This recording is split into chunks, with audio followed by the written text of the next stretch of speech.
On this episode of Still Loading, James Landino.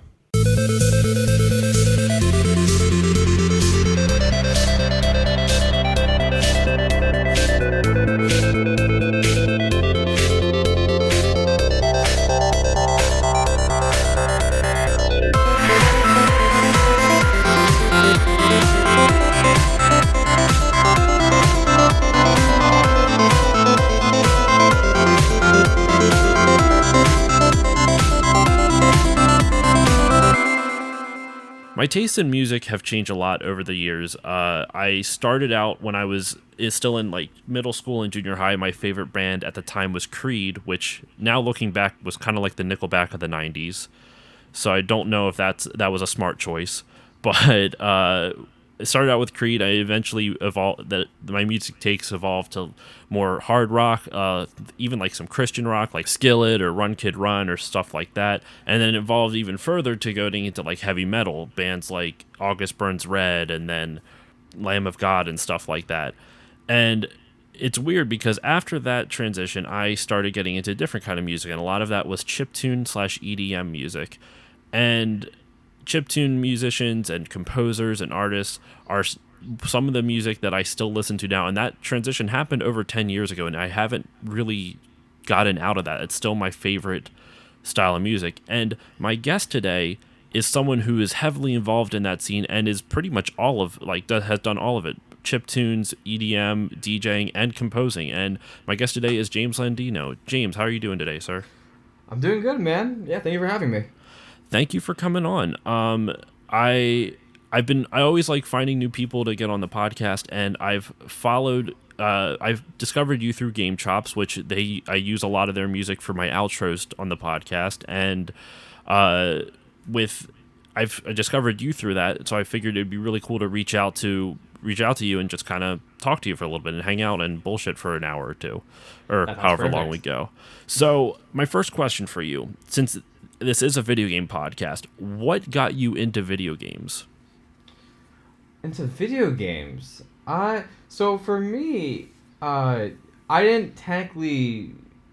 My parents were not gamers, right? You know, my parents, they play video games, but they weren't people to own, you know, the old school consoles like, you know, the Atari or the Commodore, or the NES even. My first exposure to video games, I was 4 or 5 years old, and at the time I had a nanny who would watch over me and my brother when we were very young. And she had a Sega Genesis and a Super Nintendo. So whenever we would go to her place, naturally, she would introduce me to all these games. And so she was the reason I feel like I got into video games in the first place. My first 2 games I ever played that I remember were Sonic 2 and Link to the Past on the SNES. Fantastic games. Yeah, right? The best 2 games to start off with. So from that point onward, I don't have a very strong memory of my childhood that young, but I remember the sensation of how much video games interested me. And quickly soon after that, you know, when I was 5 or 6 years old, I got a Game Boy, and then I got the Dreamcast. My brother got an N64. So at that point, it was kind of like the start of everything. Yeah. I can relate to that a lot. My parents were the same way. I've said this before on the podcast. I was actually a guest on a podcast called Gaming Memories, and we talked about this as well. My parents weren't gamers either. It was like church friends or my neighbors specifically across the street. They had a Sega Genesis, and the other one had a PlayStation. The other one even had a Virtual Boy, which was kind of wild to think about now. Like, now that I know more about it. That's wild. Yeah, and I really want to reach out to them and ask if they still have it, but I doubt it. I bet they would have sold it, but right. They like those 2 games, Sonic 2 and Link to the Past, like, fantastic, and that kind of makes sense with how it kind of influenced your path later on, because those 2 games have some of the best soundtracks of classic games, just period. Oh yeah. What was your, like, favorite console then, out of the ones that you owned, or maybe you didn't own? Was there one that you always wanted but never got, or what's your favorite one? I've always wanted an SNES, and because even though I didn't own an SNES, I would always play games either at my nanny's place or I'd play them at my friend's place who had SNES. and just all the catalog of titles, like from the music to the gameplay, like a lot of those games, even now, still hold up really well. And I think a lot of my favorite games come from that era of gaming.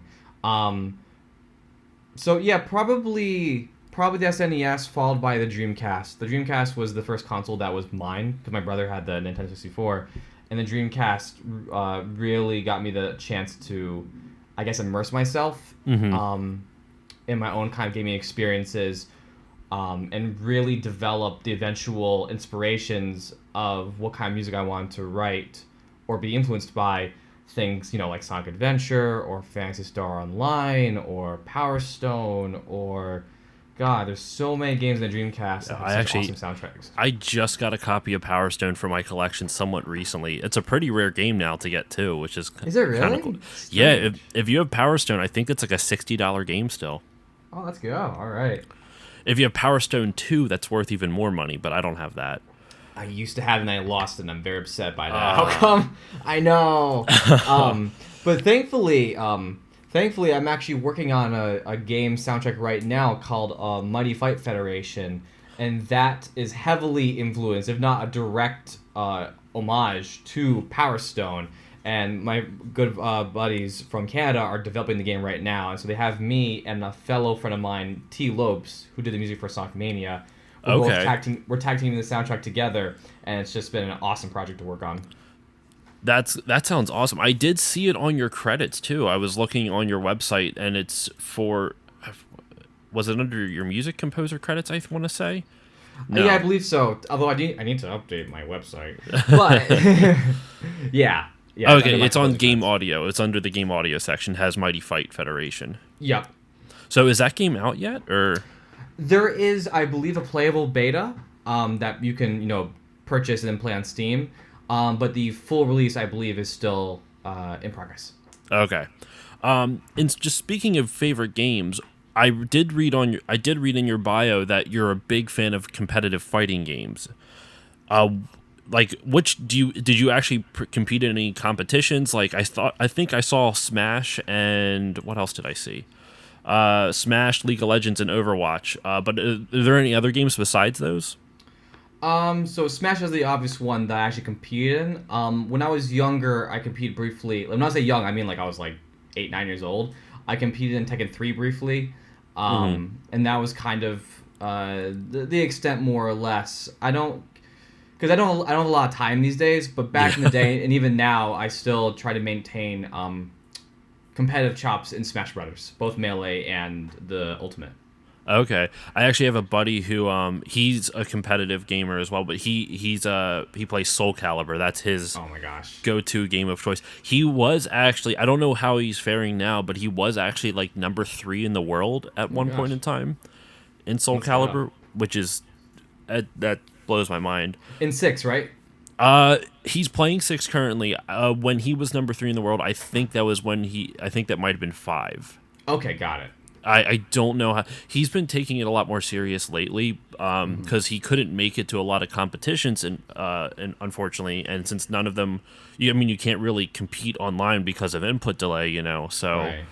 It was kind of hard for him to like go to competitions due to his situation, but he's been able to start going to more, and I think he just got sponsored, I want to say. Let's go. That's terrific. So yeah. he's getting up. He's starting to get into that community a little bit more. Yeah. If I had time in my life, if I was not so gung ho on music right now, I would love to just like munch down and just practice Soul Calibur or Tekken. Like I would love to be good at those games, but I feel like I have there's such a learning curve because I don't play with fight sticks ever. Like that alone, I feel like just makes the curve of getting good at those kind of games like even that much harder. That I am legitimately awful at fighting games. It is probably my like the genre of games that I am like the worst at, no matter what. And the thing is, it's frustrating for me is because I want to like them so bad, but I don't, and it's of no fault of the games. It's because I'm so bad that I find no enjoyment out of it, and I don't have the patience. And that's the key thing, right? It's patience to understand, spacing and understand combos and understand all the different mechanics of the game in and out. And I just do not have the patience to do that. It's for me. I always found it's as I've played more competitive Smash, I've really gotten less. So obviously, there is a technicality to it of just being able to do really difficult maneuvers. Yeah. Right, and spacing and whatnot. But for me, I've been able to maintain it because I've tried to be more mental. I try to learn about players, and that's helped me. I feel like I am one of people who don't practice competitive Smash. I am one of the better players who can win most games. I will always lose at the point when I'm playing with guys who play 8 hours a day and it's their fucking life, right? Yeah. It's weird. Like, I will tend to beat more players in tournament that I should not beat because a lot of competitive players, I think, don't think with the mental. They get too fixated on the kind of, I'm in a tournament now and it's time to play good. And for me, it's kind of weird to say, DJing has gotten me better at competition. Really? Absolutely, because being on stage, at the level where I'm playing to some rooms of thousands of people at certain cons, like a MagFest or whatever. Yeah. Once you do that enough times, the anxiety and pressure is something that you get very comfortable with, and that's what top players in competitive games naturally get to a point as well. They're used to being in this pressure situation where they feel like they have to hold up expectations. And so there's been a lot of times where I feel like I've been competing with someone and clearly they're better than me in every way, but because of the dynamics of competition, they sometimes crumble. That would probably be me if I ever made it to any type of competitive thing. I would get, my anxiety goes through the roof. Mm-hmm. I mean, hell, even for when I record podcasts, like I'm fine now, but to start a podcast, and I mean, you heard it in the beginning, I'll probably try to edit out as much of that as possible. My anxiety shoots to the roof, even if it's someone that I've known for years.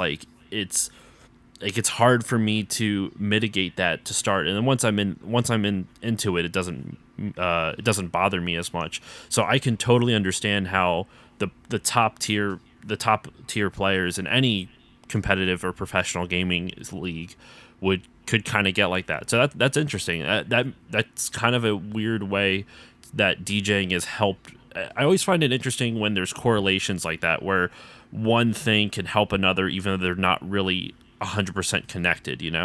Exactly. Yeah, and a lot of I hope as we talk more in this conversation, I think you'll find that I often do that without even realizing it. Sometimes I'll be like, oh well. I took this thing from wrestling, and I took this thing from such and such, and I always try to find. I kind of do that on purpose, because I think there's a lot to learn in what we do, and there's a lot of overlap more than we realize. I took singing lessons at one point in time, and at the same time as that, I was trying to get into shape. Thankfully I'm still not in shape. I'm not in shape at all. But I took singing lessons, and at the time I was getting in shape, and I lost a lot of weight. And the singing lessons helped because they taught me breathing, like better breathing techniques and better breathing practices. So when I was working out, I would actually utilize those singing techniques, but not actually sing, because that'd be weird to do that in the middle of a gym. But I would actually utilize those, and it helped me out a lot. So with you were talking about some of your influences, though. What are some other influences that have influenced your music? Like, besides just video games, has there been any? You mentioned wrestling. Is wrestling one of them, or is there something else? So wrestling, at least on that point, it's not that much of an influence in terms of like what I grew up on. In fact, I did not like wrestling until I was 2021 because when I worked at Harmonix a few years back, a lot of the coworkers I had were really into wrestling. Yeah. And on top of that, eventually one of my fans who listened to all my music was actually a professional wrestler. He goes by Xavier Woods, and they have a group called The New Day, and a lot of their gimmicks are based off of anime and nerd culture. And so one day, this guy with like X hundred thousands of followers is like, "Oh my God, who is this guy, James Landino? His music's so good, blah blah blah." And so kind of that experience of getting to know him, and with my coworkers, I got to be exposed to wrestling, and I'm really glad I did because when I was younger, I had the most common impression that most people have who don't understand wrestling, like, oh, it's fake, it's not this and that, and now I get it. Now I'm like, oh my god, wrestling's awesome. I'm kind of in a similar. I still don't watch wrestling. It's still not my cup of tea. But I was totally like that in the sense like, oh, it's fake, so why would anyone watch it? And Right. then I forget what friend told me. He's like, they're still hitting each other. Like just because it's choreographed and it's all like the narrative is already planned out. Exactly. They're still hitting each other, and in a really stylized. And it's weird because I love martial arts movies, so I should probably like wrestling. Yeah, it's not It's not a 1-to-1 comparison. Totally. They're completely different, but the idea of the whole thing being choreographed out. I should say, by the way, though, I totally spaced out on, like, one of the biggest things I was really competitive back in the day was DDR and Stepmania, which was a keyboard version of DDR. I played Sure. Stepmania. Hell yeah. At one point I was top 100 in the world for Stepmania, like on like Really? on Stepmania Online, they would have like a leaderboards based on like what packs you did and like this and that, like like the most difficult charts and like what your ratings were. And so at one point like I was probably one of the best in the world. The type of format or playing format was called one-handed, 3-finger one-hand, which is essentially up, down, left, right arrow keys, but use your 3 middle digits. Yeah. Because most people who are competitive played a term called spread, which is where you just map 4 buttons and each finger is placed to each button is placed to each individual finger. Yeah. So it's a little quote unquote easier. But no, yeah, for a time I was very competitive in DDR. But these days, I'm not the man I once was. You don't have the time anymore. I've talked about this type of thing before on this podcast a lot, so my listeners might be tired of hearing it, but I still like talking about it, so I don't care. The fact that you have more time as a kid, so in general, like you're able to get better at something just because you have nothing else to do. I mean, hell, even when you're a teenager in high school and stuff like that, like you have more stuff, you have more time to be able to do things. And I always remember, like, when I'm playing games now, I'm always surprised. I'm like, why am I doing so poorly at this? I beat this game when I was a kid. Or maybe it's something similar. Like, for example, like the From Software games. I have so little patience for them because since my time to me is so much more precious, I want to feel like I'm getting somewhere in it. And From Software, that's not how you have to play those games. You have to set aside time and you have to understand the patterns and that kind of stuff. And it's so hard to keep up with anything now that you just have so little time to do what you used to do. It's kind of a bummer, but at the same time, by having so less time, you're also doing a lot of cool shit now. Yeah, exactly. I feel like for me, I'm in a weird position where a lot of things I did as kids, when I was a kid, I'm still doing now, just professionally. So I feel very fortunate to be able to do that and say that. What is just in thinking of DDR, what's your favorite DDR game? Or do you have one, I should say? Because I understand, like, asking someone's favorite, that kind of can put them on a spot. So is there any favorites that you have? Yeah, I think for me, it's probably DDR Extreme. Okay. Because that was the arcade cabinet that I played the most and got me really exposed to DDR. Because I started in rhythm games through a game called Flash Revolution, and then through that Stepmania. But it wasn't until I was able to, go to arcades and then start playing on DDR, where most cats at the time was DDR Extreme. So a lot of the music that I'm inspired by came from that game. Came from that soundtrack or that era of DDR, especially. I'm a fan of DDR Max 2. That was Nice. my go-to. I played it on the PS2. I actually have one of the pads in my closet right now. I haven't played in ages. I used to be able to play up onto heavy difficulty, but so I was actually like competent at it. I'm not going to say I was actually like, I was good in the sense that I could play on heavy, but compared to someone who would go to the arcade and play it a lot or play Right. competitively or something, I'm nowhere near that level. I loved it, man. That was a great way to like get in shape too. Like, it's such good cardio. If you ever, with COVID right now, it's significantly more difficult, but I kind of fell off DDR for a little while because I wasn't that inspired by what the things they're making lately. But ever since DDR A20, they've really done a great job at just kind of revitalizing the series. And so I've slowly crept my way back into it. If you ever have a chance to play DDR in the arcades again, like DDR A20, definitely do it. It's really a good time. I'm literally writing that down right now so I don't forget it, because I know me, I'm going to forget it after the quarantine's over. Totally. So, in terms of your career, because we've kind of like talked about different things you've done here and there. Let's kind of walk through it. Actually, I did see on your website you went to the Berklee College of Music. Yep, that's correct. For electronic production and design. Yeah. And then I assumed you graduated. Oh yeah, after graduation, it says it right there. So you got a job at Harmonix working on their Rock Band stuff.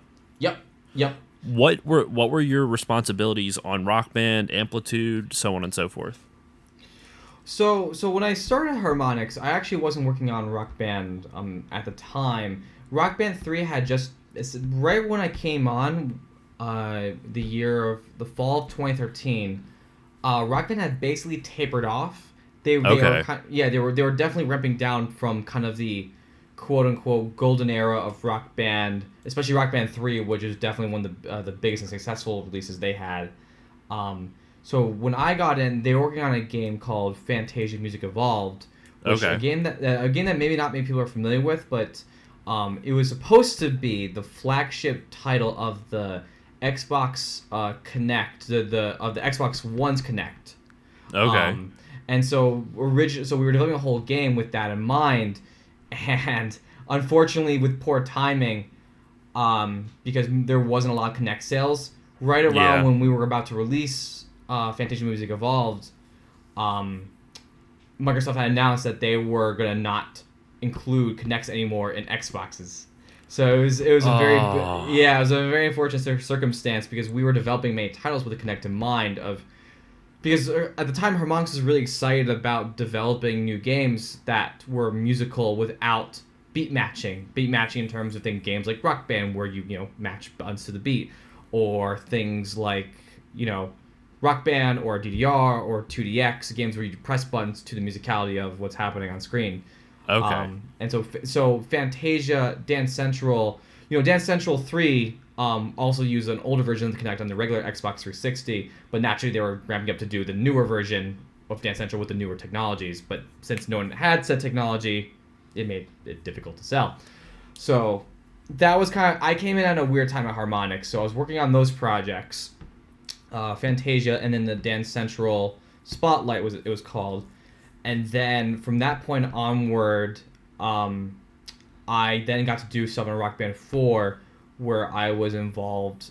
I was in a position called Audio QA, which is kind of this middle ground between level design and quality assurance of level design. Level design is, in this context, is referring to the beat match gem placements that fall down in the song. Okay. Right. So I was this middle ground between level designer and making sure that the notation was appropriate for the song. Interesting. And, so that was my primary role on that project. From that point onward, I had then moved on to Amplitude HD, which was a remastered or reconceptualization of an older game they made called Amplitude on the PS2. The newer version is now on PS3 and PS4. And that was my first time writing music as a full composer for Harmonix. Okay. That's interesting, because I do remember Amplitude. I don't know if I have it for the PS2. I was actually trying to see. Do you know if Amplitude ever got released on Steam? I don't believe so. So the original games were Frequency, and then Amplitude was the sequel to Frequency. Those are the two games that people are probably familiar with on the PS2. Yeah. Right. And then and then years later, after enough fan excitement, we made a new version called Amplitude HD, which was a similar version. I'm thinking of Audio Surf. That's the game I was thinking of on Steam. Audio Surf, got it.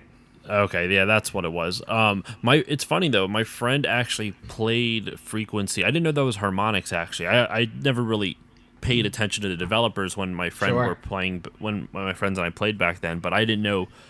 I haven't thought about the game in years. I didn't know that was Harmonix. Yeah, Harmonix is a weird story. Like they're always confusing because a lot of people associate Guitar Hero with Activision, but that's not entirely true because Guitar Hero originally was developed by Harmonix and Hmm. published by Red Octane, the guys who published In the Groove. If you're familiar with that dancing game, um, do you remember that at all by any In the chance? Groove? In the Groove In the was Groove, based sorry. I thought you said Groove. no. I'm like, what's a no. I Yeah. don't I never played In the Groove, but I've heard of it.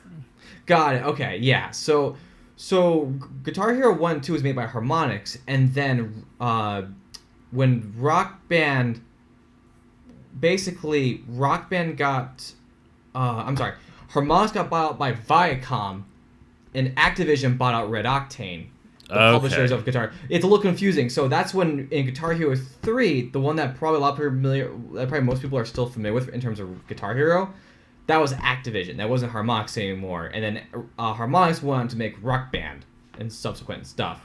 It is a little confusing. No, Yeah. so the developer of the original not Rock Band, sorry, Guitar Hero, and the publisher of the original Guitar Hero split ways because the publisher got bought by Correct. Activision, and then the developer got bought by Viacom.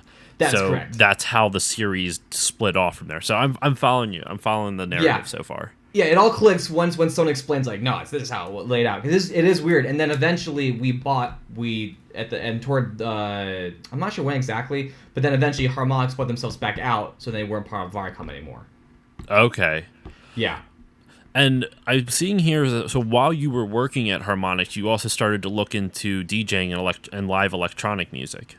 Yep. So I have a lot to attribute my DJing, and back in some ways to Harmonix because I'm not sure if you're familiar with an artist named Grimecraft. I from am Game Chops. actually. Yes. So Grimecraft, his name is Clark. He worked at Harmonix. He was an art guy at Harmonix, and when I joined Harmonix, he learned about me and knew that I was a composer who made electronic music for games, and he was like, "Yo, you should come join this new label I'm part of. It's called Game Chops." And oh, by the way, you should come to MacFest. I'm playing, and so That's kind even of though awesome. yeah, it kind of all felt one. It came together all at once where I met Clark basically through Harmonix. That year, Clark was telling me to go to MacFest. I had never heard of MacFest. Shit, I hadn't really gone to cons until MacFest, except for PAX, kinda. Really? Okay. Yeah, no, I had never. Yeah, I went to PAX East for like one day, and I was like, oh, cons are lame. I don't like cons at all. That was in college, and then yeah, the first year Harmonix that kind of introduced me to everything that I'm doing now. Clark to MagFest, and then therefore Game Chops, and then therefore kind of the whole scene and community that I had now invested in for 6-7 years. That's awesome, man. Cause Game Chops, like I said at the beginning, is how I discovered you. So that I didn't know that was like your gateway into everything. It makes sense though. I mean, the Game Chops. It seems like I where I actually live is close to DJ Cutman. I don't know where he lives personally, obviously, but like I know Oh, he's so you're in Philly. I'm in the Philly area. Yeah. Got it. Okay. So Yeah, that makes sense because you're like too many games. That exactly. makes sense. It's Yeah, I'm yeah. I'm like right in that area. And You know, speaking of Philly, I actually also played. There was one con I played. I'm not sure if you know it. It's called J1 Con. Do you know that con? I do. I've never been, but it is. It's an anime convention in Philly. It's now an anime convention. When I did it, they were still unsure of what they want to be. It was basically like a glorified like vendor area, and they had like a little propped up place for DJs, but it made no sense because you have DJs playing essentially in a merch area in a small room. I'll tell you what, man. Like the first few years of DJing have a lot of funny stories like that where, you know, you play these cons, and I'm not trying to say, you know, these shows, you know, I didn't enjoy the time or this and that. It's just the con scene is a very funny one, and trying to fit DJs into their programming, when they don't quite sure how to do it, you end up in a lot of funny weird situations as a DJ. I could see that, especially with like just thinking back to Too Many Games. One of my favorite aspects. I wish they would bring Game Chops back because I loved that DJ Cutman and, you know, pretty much the Game Chops crew would DJ the con floor. I thought that was such a cool thing because it was something chill, like it not something that he had to put a lot of focus and energy into because he's not Right. having to entertain a crowd, but it was just something nice where it felt a little bit more personal than what it was last year. Like I actually really missed that, but with what you were saying about how it's kind of put as like an afterthought at some aspects, maybe not an afterthought, but they're not quite sure what to do with it. Right. When the one year I remember they had the concert stage and then the DJ stage, and the DJ Right. stage was in the game room, was in the arcade room, and that was awesome. But at the same time, it was kind of like, well, this is kind of a weird place to be DJing because it's not like I can entertain these people like they're in an arcade. Like that's just weird. Right. I think that was 2017. I think Something like that. something like that. Yeah.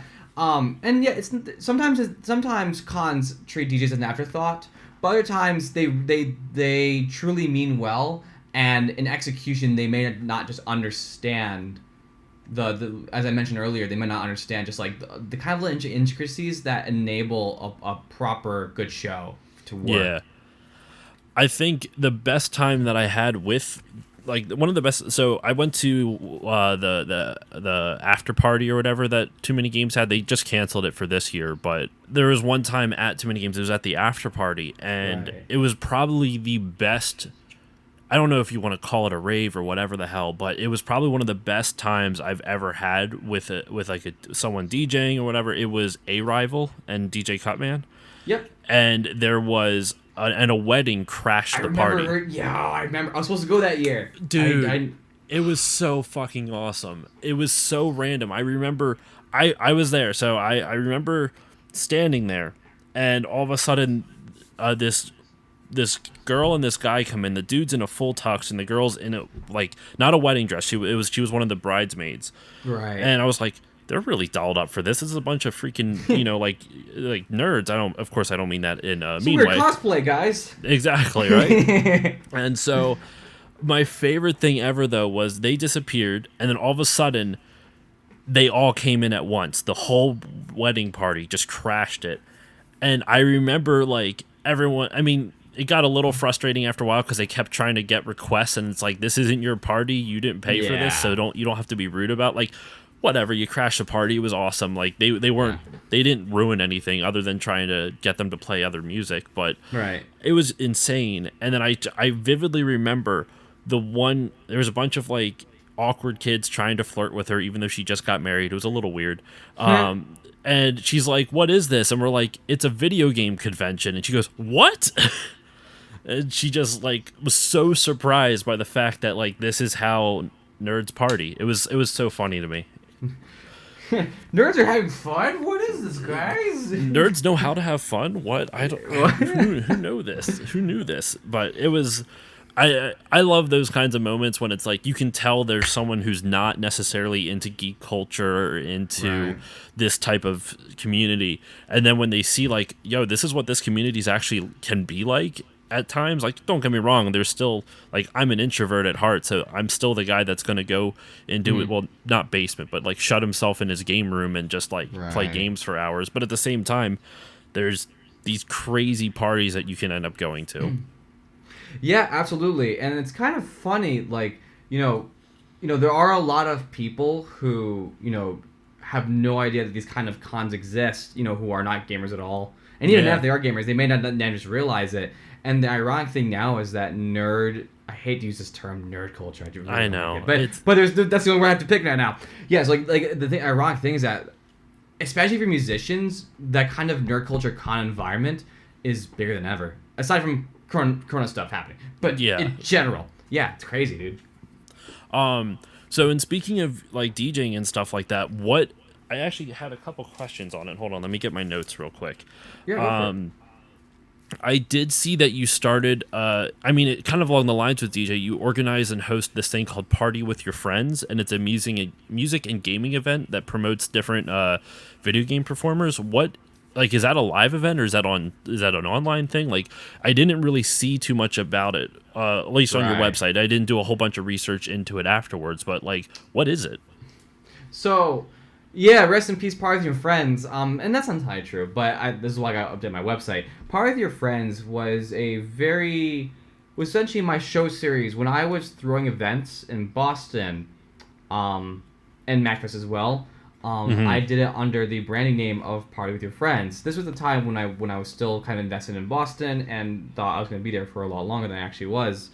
Um, and yeah, Party with Your Friends was just the name of the shows, and so one of the best shows, one of the best times I've had in my adult life as a DJ was throwing one event that was under the Party with Your Friends label. It was at an after party at PAX East 2016 or 2017. I don't remember. The last year was in Boston. I rented out. I paid for it. I rented out an entire nightclub that was walking distance from, the PAX East Oh, Convention damn. Center. It was a whole thing, and it was a really cool, like, 3 or 4 story nightclub that could have like 2 or 3 different DJs at once, and I made an open bar, and like the goal of that party was just literally the goal was just to have a great party and break even, and that's exactly what we did. It was honestly one of the best times I've had as an adult. It was so much fun, and I would love to do more of it. LA is just so much harder to lock down venue spaces compared to Boston. And I even believe it. then, yeah, it's much more difficult. So I always want to throw more events, and I would bring that name. I would bring back that name if I was able to do so. I feel like you'd have to, and this isn't just because I live over on the East Coast. I feel like you'd have to do it over on the East Coast just because it's still high population, high density population, so you're guaranteed to get a pretty good turnout. I shouldn't say guaranteed, but you have a better chance of getting a good turnout. And probably the renting costs are a lot lower. Yeah, what I would do for me if I had the finance, if when I was willing to take a financial risk to throw a cool party, what I would probably do is basically I wouldn't do just random parties. I would always do it during conventions, right? So Okay. if it's a PAX East, if it's an E3, if it's a PAX West or whatever. That was kind of the original idea. Is I would always just throw the best after parties during conventions. That makes sense because then you already have everyone there. It's not like you have to advertise for it more because Exactly. you're already doing it for the con. Exactly. That was kind of the idea. That makes sense. And just kind of along the lines of your music, though, something else I wanted to ask about your music. What are some of your musical influences? What music artists or other styles of music have influenced your DJing or just your composing in general, or your DJing and composing? Yeah. In terms of musical influences, things like Legend of Zelda, Sonic the Hedgehog, DDR, Phantasy Star Online.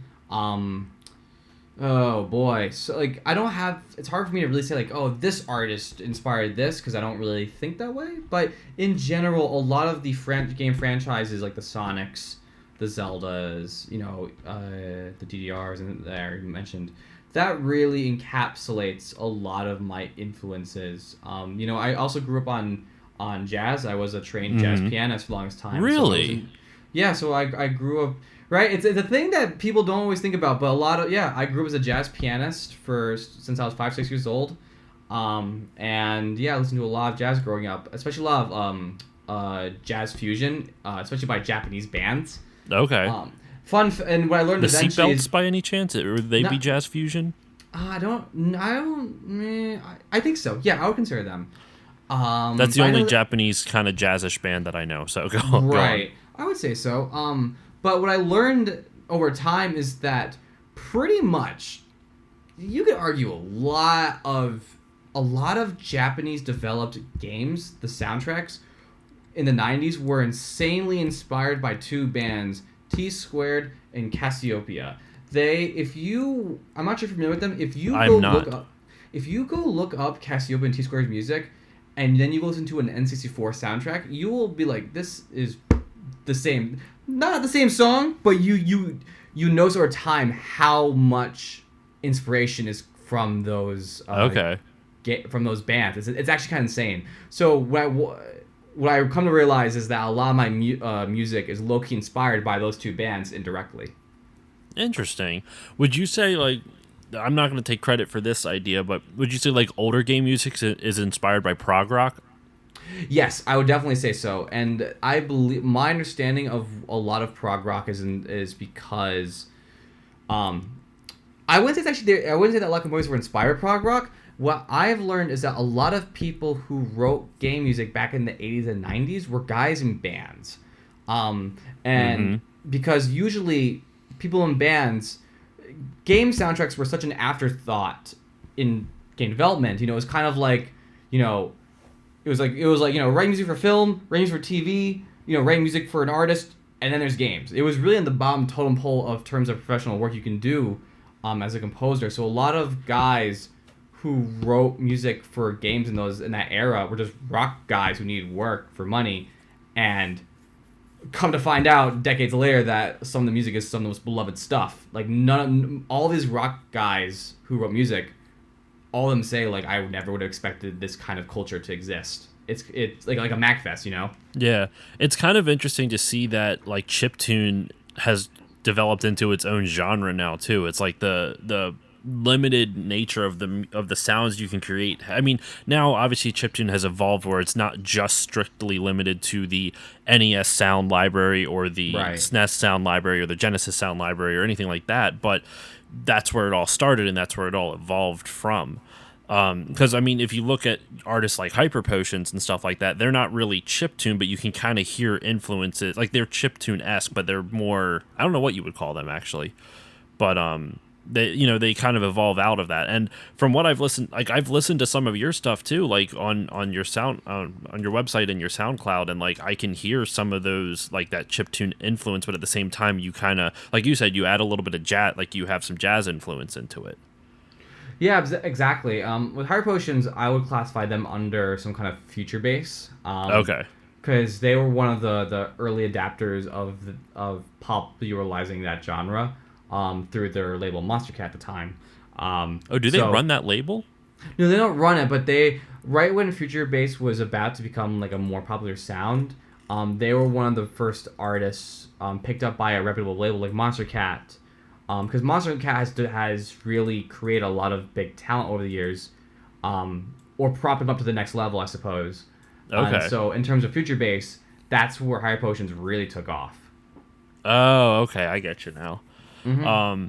And just thinking of like labels and different clients, though, I'm looking at your website. I just wonder if you could like touch on some of the stuff that you've done for these different clients. Like you did something for Rooster Teeth, I see here. Yep. So I am an anime composer. I did some anime composing work for Ruby. Really? Yeah. I have learned over time that I have a lot of random like fun fact credits to my name that people don't even realize. Yeah. No. So one of my professors at Berkeley was the composer for Red vs. Blue.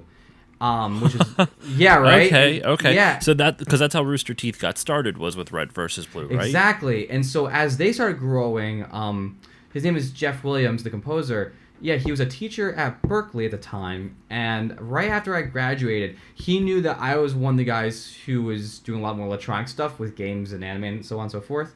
And so he hit me up to do remixing, and then eventually I did a few scenes for the series.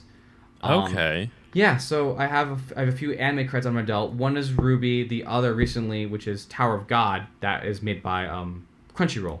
Okay. So slowly but surely, doing anime. Are you a big fan of anime? Yes. It goes in waves.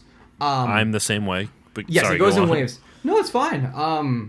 I wouldn't say that I would not identify as a weeb or a otaku of any of that kind of thing. What it comes down to is I just love good shows with good character development. I have a certain thing I'm interested in. So it's not that I love anime for anime's sake. I just really love good shows, and a lot of good shows or films happen to be animated. So, I grew up on things like Evangelion or Chobits or... I mean, I have to really dig deep on the older ones. No, you're fine. Yeah. I'm the same way. I went through a phase where I was obsessed with anime, and now it's more like I like anime, but it's not. I wouldn't, like you said, I wouldn't classify myself as like an otaku or a weeb or anything like that. In all honesty, like for me personally, the fandom that is surrounding anime now has turned me off from anime a lot, which is kind of unfortunate. But And it's not like a toxic fandom or anything like that. It's just more I think I outgrew it, if that makes sense. Yeah, I'm with on a similar sentiment. I just don't identify with that kind of passion. I don't like the word Yes. passion. Yeah, like I love anime and I love the music. I actually love a lot of the music from anime. One of my favorite composers is actually an anime composer. His name is Shiro Sagisu. Okay. If I said that correctly, and he did the music for Kare Kano, Evangelion, a bunch of other stuff. He's a great composer that I'm definitely inspired by. But yeah, to kind of echo your sentiments on that, the culture of anime has changed, and so as a result, I just don't identify with as much, and so I don't keep up with it as much. That's changing though. And like just to be clear for all those listening, it's not that we dislike it. It's just that the cult. We I don't know about. I shouldn't speak for you, but at least for me, I outgrew it. It's not something it's hard for me to get invested in anymore, which which sucks. Yeah. I mean, I'm still watching anime right now, though. Actually, I've slowly, because my girlfriend's a big anime watcher. Mm-hmm. So yeah, like I'm watching series right now, like Off Tower of God, because I have some part in it. But the series is really good. I've watched Made in Abyss. There's a few other series that I've watched. I'm sorry, I'm so bad with names. But no, in you're general, fine, man. Still keeping up with general series of things. I have this wall of anime DVDs that I've accumulated throughout the years, going to various conventions and whatnot. And I watched more than I realized of it, but there's a large chunk of it that I just have not touched. I think the next one I'm going to dive into is a show called Black Cat, which I've heard is good, but I've never personally watched it. My personal favorites are like it's a lot of the ones that a lot of anime fans know. You know, people outside of anime might not know it, but like Cowboy Bebop, Trigun. Right. I still think out of all the animes I've seen, Baccano is really good. If you haven't seen Baccano, I definitely suggest. Okay. Baccano's good. It's the only thing I will say is that without spoiling anything, is that there's like multiple stories happening at once, and what's interesting is you find out how they're all connected. Oh, cool! I dig that. And it's hard. It's not like in true anime fashion. They don't really broadcast that at first, so it's a little confusing to start out. But once you start understanding it, it's a really, really, really good show. Right. Okay, some of your other highlighted clients, Square Enix. Yes, Square Enix. I had some involvement with. I didn't compose music for a Square Enix title. Technically, I did write music I did contribute one song to a Square Enix published game, but that was not a Square Enix project. What I did with Square Enix directly was doing record engineering for the orchestras for Final Fantasy 13.3 and Kingdom Hearts 2.5. Really? Okay, so sorry, say that again. What did you do? Not conducted. No, so I was a conductor. So I was an assistant recording engineer. So okay, so you helped record it. Okay. Exactly. So mic setting up, organizing takes of the orchestras, taking notes. Essentially, not the main guy doing mixing, but the next step below, which is doing a lot of the other auxiliary work involved with recording an orchestra. That's still really cool, though, man. Like the fact that you got to work on a Final Fantasy game. Like your name appears on the credits in a Final Fantasy game, then. Yeah, Final Fantasy Game Hearts. Yeah, it says it like James Landino. I'm like, oh my god. That's fucking awesome, dude. That's so cool. I'm actually having to like take a break there because I'm just that's really cool. And I also saw Hasbro and Loot Crate as well. Yes. So Hasbro. That was in collaboration with Harmonix on a game called Drop Mix, which was a DJ card game.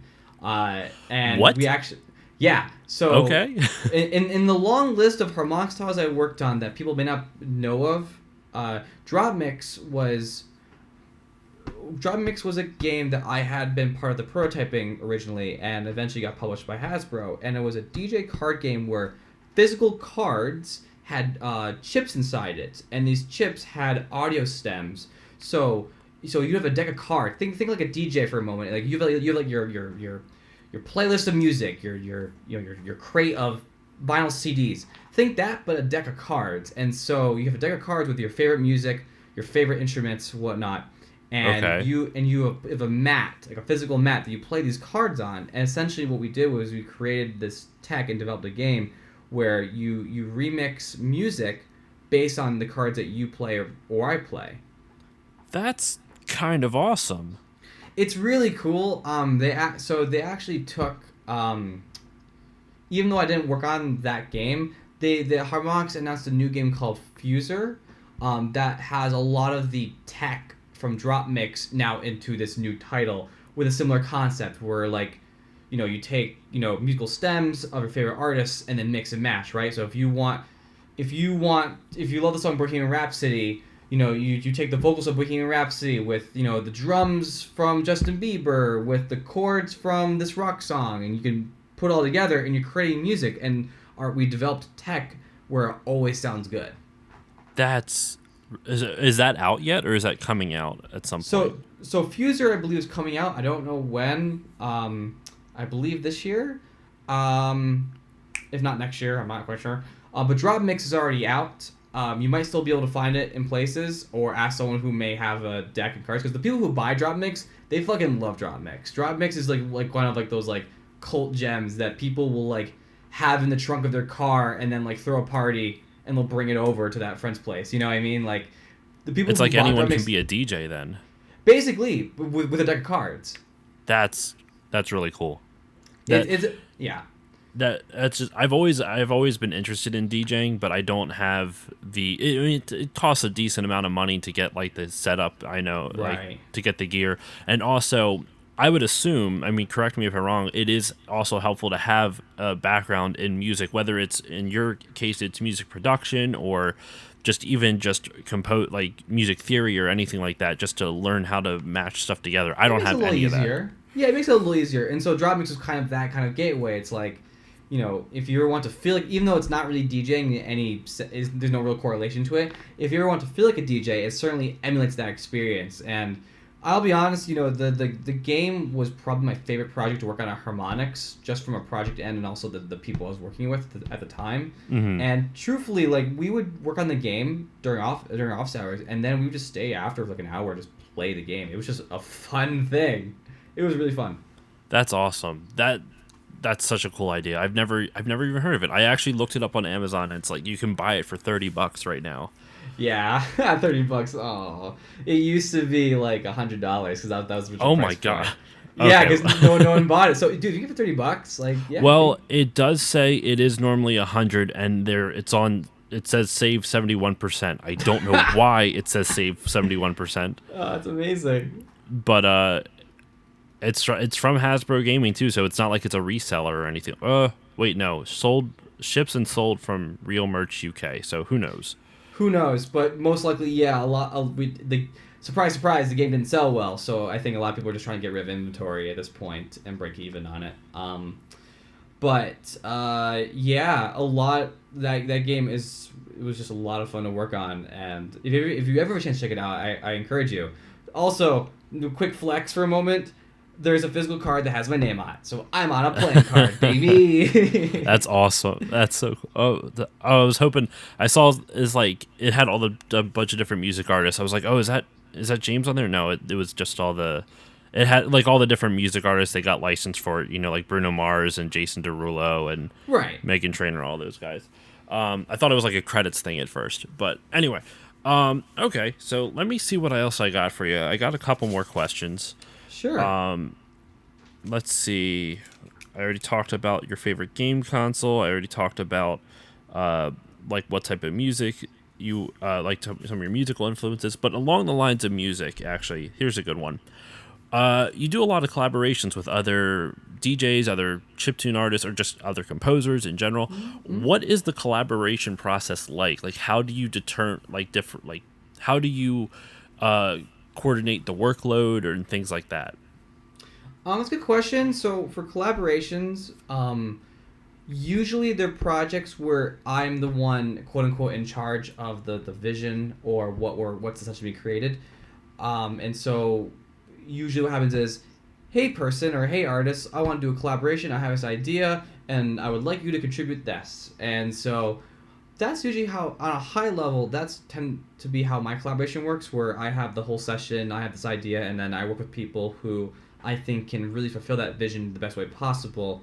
And, thankfully, I've been able to collaborate with a lot of different kinds of people, whether it's been DJ Cutman and Grindcraft on musical EDM projects. I've worked with a lot of singers, such as Slyleaf on a release. I worked with a different singer.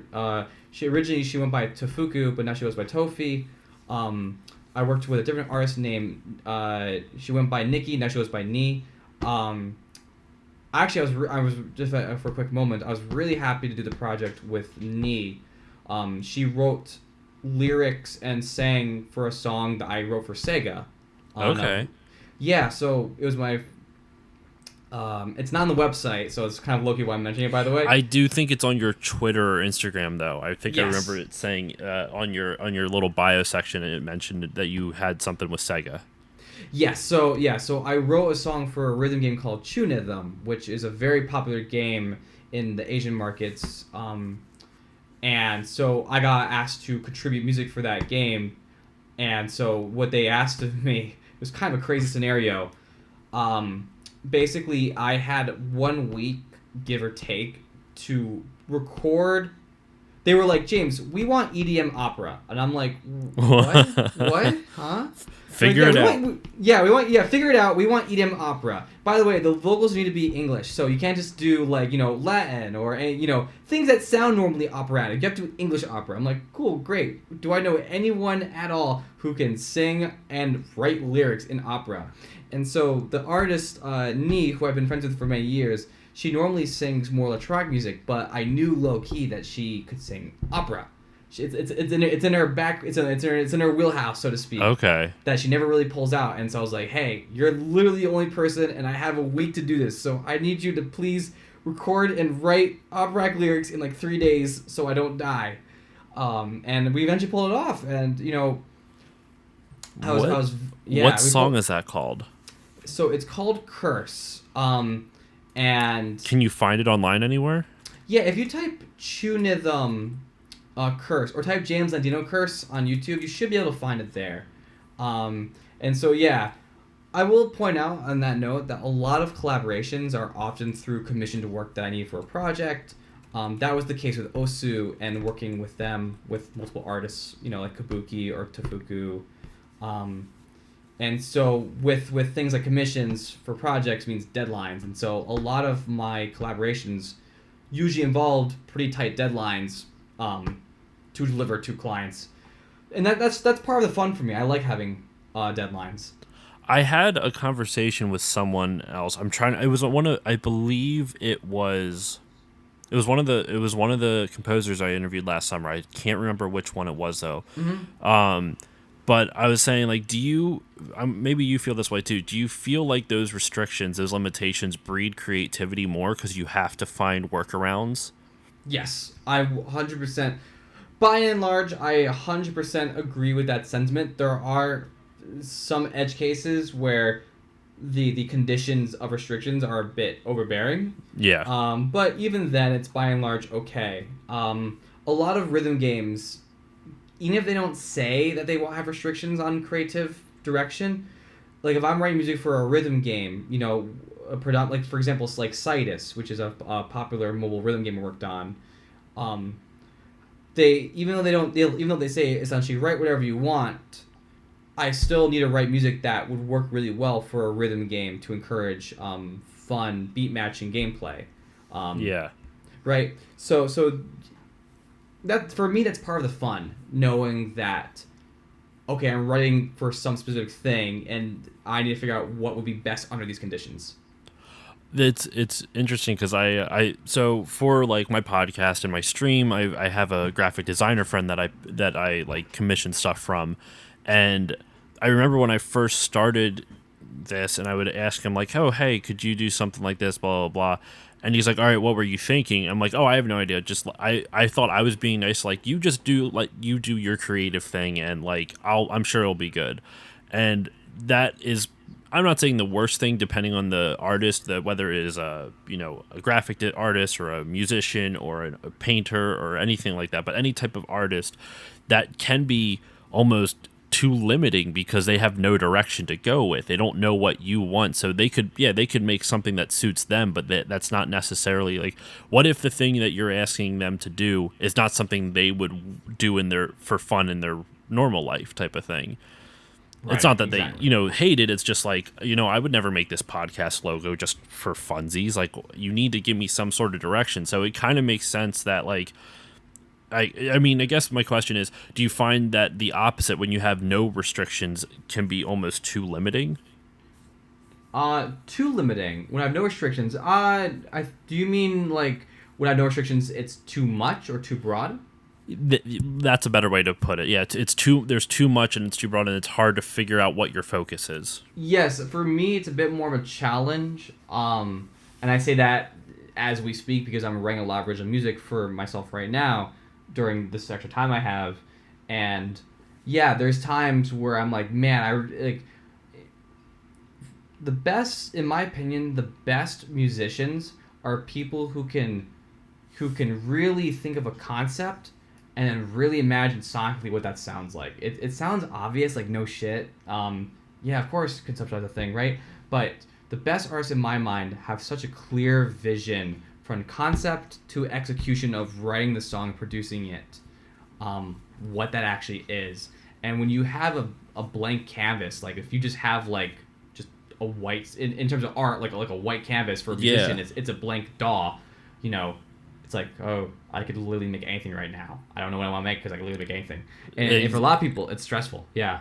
That would be me. That's 100% me. Like, so when I started the podcast, I didn't know what to do, and I did this thing called the 40 for 40 series, where kind of like a play on off of ESPN's 30 for 30, and I covered 40 complete in the box NES games. Like every episode was a different NES game, and I don't suggest listening to that. It's not very good. But I needed that direction to give direction to the podcast, if that makes sense. Like I needed to find some way to just get enough repetitions in so that way when I'm recording and when I'm doing stuff like this, it is a lot easier for me to A, find topics to talk about, B, gain confidence to get new topics. Like when I started that, I wouldn't have had the confidence to email you or reach out to any of the composers or any of the people that I've had on my show. Right. And so you get direction for the show, you get confidence, and on top of that, you just get skill. You become much more competent in it. At least that's what I found personally. And I'm not a musician, so I don't know how exactly that would translate over to your end. But I would assume it'd be something similar. Like you just like that direction can help you. Like for you, you focused a lot on electronic stuff. So like if you just want to be a musician, and you didn't know what you wanted to be, then yeah, the sky's the limit. But you also like, am I going into rock? Am I going into hip hop? Am I going into blah blah blah blah. Exactly. So, thankfully, video games has given me a lot of grounding on some level of what I want to make on my own artistry. But at times you said like there's just sometimes it's too much, and so I over the years I've gotten better at really honing down and understanding. Okay, what do I make? What am I trying to express, and how am I going to accomplish that? In speaking of like projects that like maybe not a blank canvas, but what's one of the projects that you've worked on that's challenged you the most in terms of you having to write for it? Or maybe it was a genre that you weren't quite familiar with, or you've never written in before, or something like that. What's a project that really gave you a hard time, and not because of the developer, of course, but just more like on the creative end of things? I would say, even though I would say truthfully, writing music, writing EDM opera definitely gave me a run for my money, because while I do write orchestral music, it is not my forte amongst other skills I have.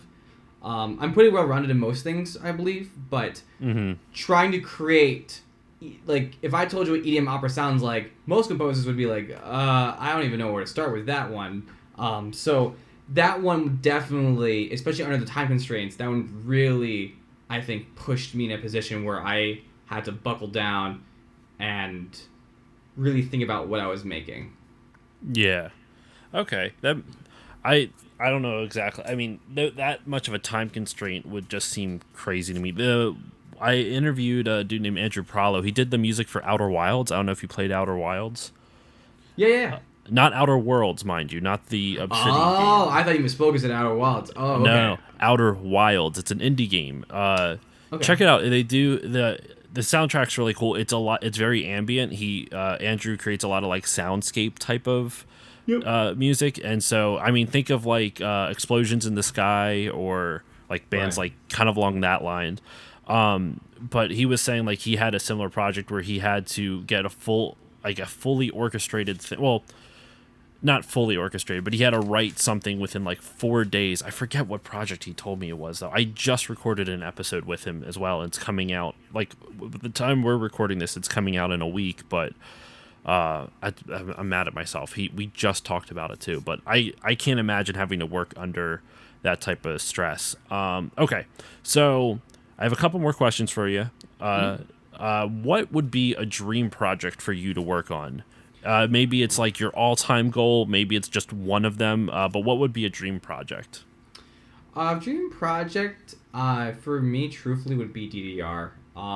Because I've touched most rhythm games in some capacity at this point, but for me to have music in DDR is like it's kind of like the apex of like yes. It's the full circle. It's where The full you started, circle. and hopefully not where you would end, of course. Exactly. But it's like This is the last one. but it's I'm the done. Yeah, no, I think DDR would be it because it's like that's coming full circle as you said, and it's like childhood fantasy dream accomplished. And would it be to get a song on the playlist, not just work on it too? Yeah, for me to have my music one track in the game, that would make me feel like, all right, that's a childhood dream check mark, essentially. And kind of from that point, I recognize I am fortunate in that I have been able to do a lot of those kind of childhood dreams and live it out. Whether it was working on a Final Fantasy game, working on Harmonix and running rhythm games at the time, or Amplitude, right, whatnot.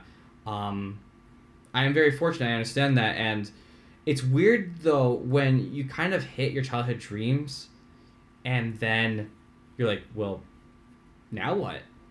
Yeah, I could see that. I could see that. Yeah, like sweet. You have to find it. new ones then.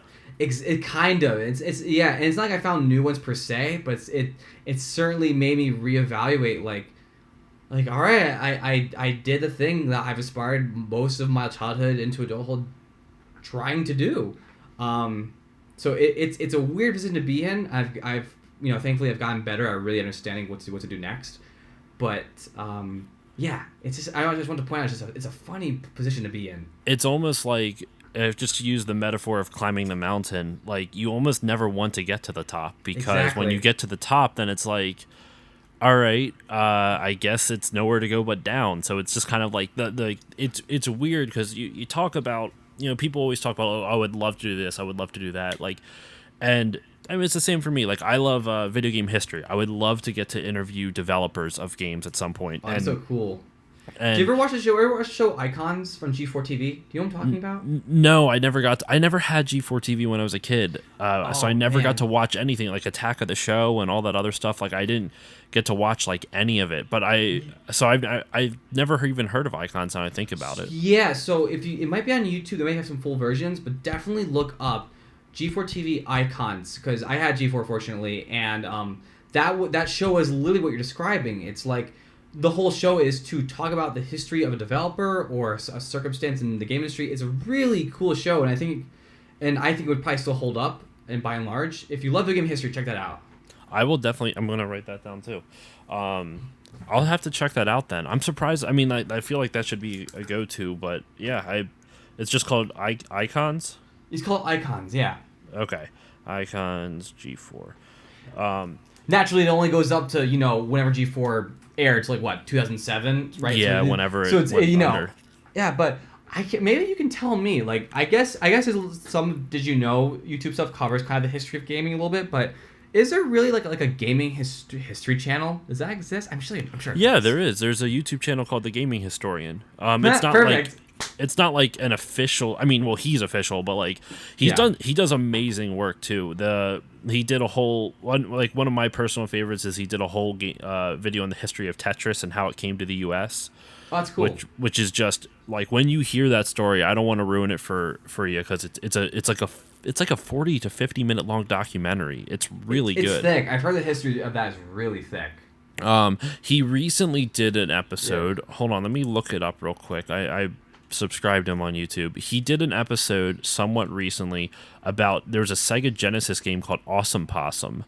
Yeah, and the game is awful. Like I don't recommend. If anything, just watch a video of it because the frame rates on it are just pure garbage. Okay. It's very glitchy. It's very all over the place. But it was supposed to be a mascot. Created like a in the same vein as Sonic and Mario, Yeah. but created by Tengen. No way. And it was an environmentalist mascot. Like it was supposed to like promote environmentalism stuff. I actually hold on. I have the game here. 1 second. Oh, you have it. Yeah. Where are you at? There you are. Hold on. Just had to pop my headphone back out. Okay. Yeah, I have. It's called. The full name is Awesome Possum Kicks Dr. Machino's Butt. Oh my gosh, it's amazing. It is something to behold. So what I do periodically before the quarantine is that I would go to there's a bunch of like mom and pop game shops near me that sell retro games. I love Philly. So I would go in with $10, $20 tops. I would not go in to find like some rare game. I would go in and I would try to get as much as I could for that $10 or $15. And I would try to find really weird games for that. So Awesome Possum was one. There was another one, Power Pigs of the Dark Ages for the Super Nintendo, which I had never heard before. I found Tin Star and Tough Enough, but Tough was spelled TUFFE and then NUFF. And so these aren't like homebrews or anything like that. These are like officially licensed Sega games. They're officially licensed video games. They're just really random, obscure ones, and I would try to find the strangest sounding ones that I could. There was another one called Pink Goes to Hollywood, and it was a Pink Panther game. Okay. And I was just kind of like, I thought it was weird that it was called Pink Goes to Hollywood. I'm like, could you not get the license to do the full I don't know. But Awesome Possum was one of the ones, and that's how I got a copy of it. And then it just so happens a month ago, the gaming historian did an episode on it. I'm like, oh, so that's why this guy is strange and is like exists in this world. Oh, that's awesome. It's a really obscure thing, but yeah, no, video game history is something I'm super passionate about. So like one of my long-term goals would be able to actually I'd love to get the gaming historian on my podcast at some point. He's pretty popular on YouTube now, but maybe at some point, but to interview just any of the developers from a Japanese publisher and find a translator because I can't speak Japanese, but like whether it would be, I mean, obviously Shigeru Miyamoto, but that would never happen. Like not even professional journalists who work in the industry for decades can barely get interviews with anyone from Nintendo. Oh, dude, no, Nintendo. I know this for a fact. While they don't say don't go to after parties for like gaming events, they won't say don't go to after parties, but the story from people I've been told is from developers themselves, is that they do not want you to tell them that you work for Nintendo. They don't want you wearing Nintendo things at parties where you're drinking. They don't want you to, like, if you tell them you're not supposed to. It's kind of like a, they're very. It's that Japanese mentality, and they're very conservative when it comes to associating things that aren't family friendly to their name, right? So that, and a lot of it comes to Nintendo of Japan, and how they operate more than Nintendo of America. I mean, you could even see it like during when the console wars were happening with the Genesis versus the Super Nintendo. The marketing in the U.S. for the Genesis was so in your face and like aggro and everything, and Sega of Japan hated it. Apparently they despised what Sega of America was doing. But since there was not as much cohesion between the two offices like there was with Nintendo, they could do stuff like this. I mean, it worked. The Genesis was a huge success. Yeah. But the Japanese office, like I think the only reason they even let it slide for so long is because it was making them money. They hated Exactly. it. Oh, It's I'm sure. Yeah. so interesting. All right, so I only have like I would say one more question for you, and it's just kind of like a goofy wrap up one. Sure. You're from the Boston area, I grew up in so Connecticut, but yeah. okay. So what is your? I did see on your website you kind of have you like sports. What's your favorite sport? Tennis. By Tennis, far. really? Tennis. Yeah, so I played tennis. All thanks to Mario Tennis on the N64. Yeah, I got a copy of Mario Tennis when I was like 6 years old, and I was like, oh, tennis sounds fun. Can I play tennis, Mom? And so ever since then, I played tennis all throughout middle school and high school. I played tennis in college, a Division III level. Okay. Oh wow. Yeah, so even when I was still in college studying music, I would play tennis competitively, and yeah, tennis is definitely where my most favorite. I do remember learning that tennis is probably one of the sports that that is the toughest workout just because of how much you're sprinting back and forth left and right. Hard. Well, I mean in terms of cardio, definitely, but yeah, it is tough and it fucks up your knees. I believe that. Yes, my knees, rest in peace. Yeah, tennis is. I think tennis is a fucking awesome sport. And yes, you certainly need your cardio cut out for you, but tennis is what I like about tennis is that you don't need to be athletic machine the way that you kind of need to be for like a football or like a basketball, where kind of genes play a lot into it. Tennis is a sport where you can kind of you can succeed in the sport competitively without having the best genes on the planet if you know mental game and know positioning. Okay, I getcha. I attribute, and this is my crossover nonsense coming to play. I attribute a lot of how Smash is played to how tennis is played. Really? Yes, I definitely think so. And so a thing that Smashers say, competitive Smashers say, is like Smash is essentially a game of rock paper scissors, and tennis is exactly the same way. It's a lot of guessing, it's a lot of hard reads. It's a lot of soft reads, it's a lot of positioning, it's a lot of spacing. Smash and tennis actually overlap in a lot of ways. Okay, I would have never have thought of that comparison at all. For me, I've said it before. I'm a big hockey fan. That's my favorite sport. Mm-hmm. I just adore hockey. I'm bummed that it's closed down for the time being, but totally understand why. I'm just looking forward to when everything goes when it can start back up again. But all right, so my final question.